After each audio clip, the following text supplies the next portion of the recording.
ತೋರ್ಬೆರಳನ್ನು ಈ ರೀತಿ ಜೋಡಿಸ್ಕೊಂಡು ನೇರವಾಗಿ ಕುತ್ಕೊಂಡು ದೀರ್ಘವಾಗಿ ಉಸಿರು ತೆಗೆದುಕೊಳ್ತಾ ಲಂ ವಂ ಅನ್ನೋ ಶಬ್ದವನ್ನ ಮನಸ್ಸಲ್ಲೇ ನೀವು ಉಚ್ಚಾರಣೆ ಮಾಡಬೇಕು. ಅದನ್ನು ಶೋಧಿಸಿ ಅದರಲ್ಲಿ 1-2 ಚಮಚದಷ್ಟು ಹಸುವಿನ ತುಪ್ಪವನ್ನು ಬೆರೆಸಿ ಆ ಒಂದು ನೋವು ಬಂದ ಸಂದರ್ಭದಲ್ಲಿ ನೀವು ಮಾಡಿದಾಗ ತಕ್ಷಣಕ್ಕೆ ರಿಲೀಫ್ ಆಗುತ್ತೆ. ಶ್ರೀ ಗುರು ಬಸವಲಿಂಗಾಯ ನಮಃ. ಓಂ ನಮಃ ಶಿವಾಯ. ಸರ್ವರಿಗೂ ಶರಣಾರ್ಥಿ. ಆತ್ಮೇರೆ, ಇವತ್ತಿನ ಸಂಚಿಕೆಯಲ್ಲಿ ಯೋಗ ಮುದ್ರಾ ಫಾರ್ ಮೆನ್ಸ್ಟ್ರಲ್ ಪೇನ್ ಅಂತ ಹೇಳಿ ಆ ವಿಚಾರ ಕುರಿತಾಗಿ ಮಾಹಿತಿಗಳನ್ನ ನೋಡೋಣ. ಅಂದ್ರೆ ಮಾಸಿಕ ಋತುಚಕ್ರದಲ್ಲಿ ಹೆಣ್ಮಕ್ಳಿಗೆ ತುಂಬಾ ಹೊಟ್ಟೆ ನೋವು ಬರ್ತಾ ಇರ್ತದೆ. ಆ ಹೊಟ್ಟೆ ನೋವು ಬರಬಾರದು ಅಂದ್ರೆ ಯಾವ ಯೋಗ ಮುದ್ರೆಯನ್ನು ನಾವು ಮಾಡ್ಬೇಕು? ಅದು ಯಾವ ಯೋಗ ಮುದ್ರೆ ಅಂತ ಹೇಳಿದ್ರೆ ಯೋನಿ ಮುದ್ರೆ. 2 ಕೈಗಳ ಬಹಳ ಜನ ಯೋನಿ ಮುದ್ರೆನ ಹೀಗೆ ತಿಳಿಸ್ತಾರೆ.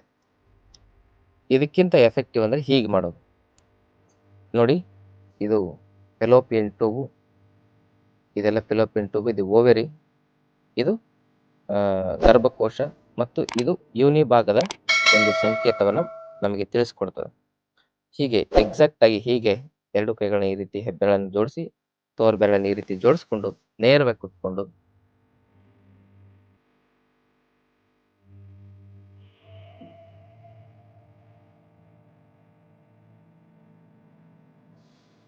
ಈ ರೀತಿಯಾಗಿ ದೀರ್ಘವಾದ ಉಸಿರಾಟವನ್ನು ಮಾಡು. ಡೀಪ್ ಬ್ರೀದಿಂಗ್ ಟೆಕ್ನಿಕ್ ಅಂತ ಕರೀತಾರೆ. ಗಮನ ಎಲ್ಲಿರಬೇಕು? ನಮ್ಮ ಜನನೇಂದ್ರಿಯದ ಭಾಗದ ಕಡೆಗೆ, ಹೊಕ್ಕಳಿನ ಕೆಳಭಾಗದ ಕಡೆ ಗಮನ ಇರಬೇಕು. ಅದೇ ಭಾಗದಲ್ಲಿ ಗರ್ಭಾಶಯ, ಫೆಲೋಪಿಯನ್ ಟ್ಯೂಬ್, ಓವೆರಿ ಇವೆಲ್ಲ ಇರ್ತವೆ.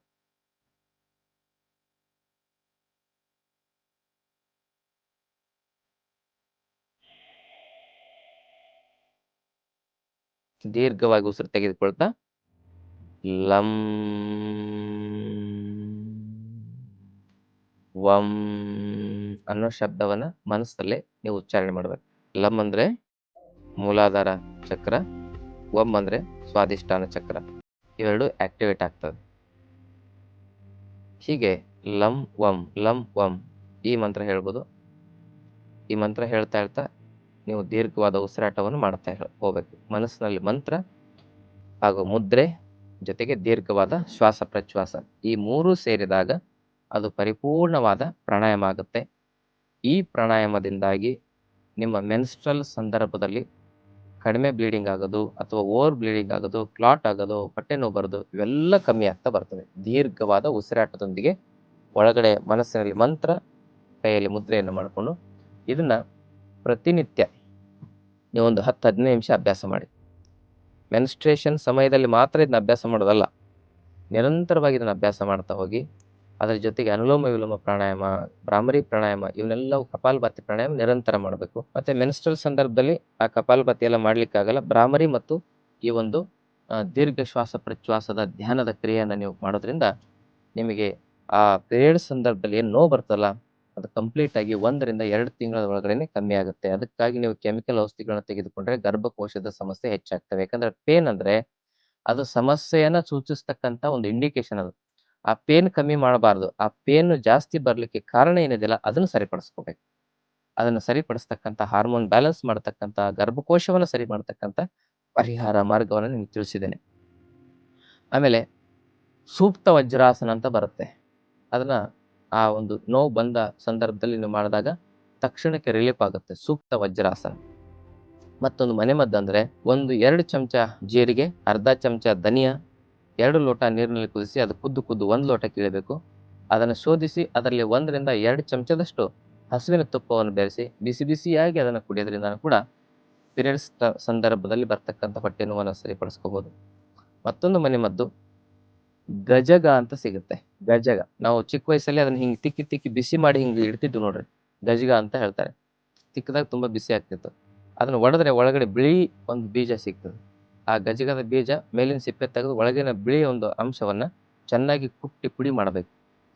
ಆ ಪುಡಿ ಎಷ್ಟು? ಒಂದು ಅರ್ಧ ಚಮಚ ಬೆಳ್ಳುಳ್ಳಿಯ ಪೇಸ್ಟು, ಇನ್ನು ಅರ್ಧ ಚಮಚ ಬೆಲ್ಲ, ಮತ್ತೆ ಅರ್ಧ ಚಮಚ ಹಿಂಗು. ಈ 4 ಪದಾರ್ಥಗಳನ್ನು ಸೇರಿಸಿ ಅದನ್ನೇನು ಮಾಡ್ಬೇಕಂದ್ರೆ ಉಂಡೆ ಮಾಡಬೇಕು. ಆ ಉಂಡೆ ಸಣ್ಣ ಉಂಡೆ ಮಾಡಿಕೊಂಡು ಬೆಳಿಗ್ಗೆ ಖಾಲಿ ಹೊಟ್ಟೆಯಲ್ಲಿ ಸೇವನೆ ಮಾಡಬೇಕು. ಇದೇ ರೀತಿ ಸಾಯಂಕಾಲ 1 ಬಾರಿ ಸೇವನೆ ಮಾಡಿ. ಅದನ್ನು ತಿಂದ ಮೇಲೆ ಬಿಸಿನೀರನ್ನ ಸೇವನೆ ಮಾಡಿ. ಈ ರೀತಿಯಾಗಿ ಆ ಮಾಸಿಕ ಋತುಸ್ರಾವ ಏನ್ ನಡೀತಾ ಇರ್ತಲ್ಲ ಆ ಸಂದರ್ಭದಲ್ಲಿ 3 ದಿವಸ ನೀವು ಮಾಡಿ ನೋಡಿ, 3-4 ದಿವಸ. ಮತ್ತೆ ನೆಕ್ಸ್ಟ್ ಋತುಸ್ರಾವದ ಸಂದರ್ಭದಲ್ಲಿ ನಿಮ್ಗೆ ಹೊಟ್ಟೆ ನೋವಿನ ಸಮಸ್ಯೆ ಕಾಣಿಸ್ಕೊಳ್ಳೋದಿಲ್ಲ. ಇದನ್ನ ಮಾಡಿ ನಿರಂತರ ಪ್ರಾಣಾಯಾಮ ಮಾಡಿ, ದುಶ್ಚಟಗಳಿಂದ ದೂರ ಇರಿ.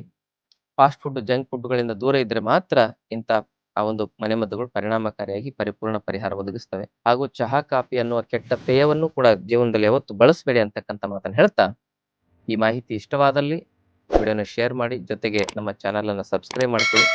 ಏನಾದರೂ ಪ್ರಶ್ನೆಗಳಿದ್ರೆ ಕಮೆಂಟ್ ಮೂಲಕ ಕೇಳಿ. ಈ ಮನೆಮದ್ದನ್ನ 1-3 ತಿಂಗಳು ಬಳಸ್ಬೋದು.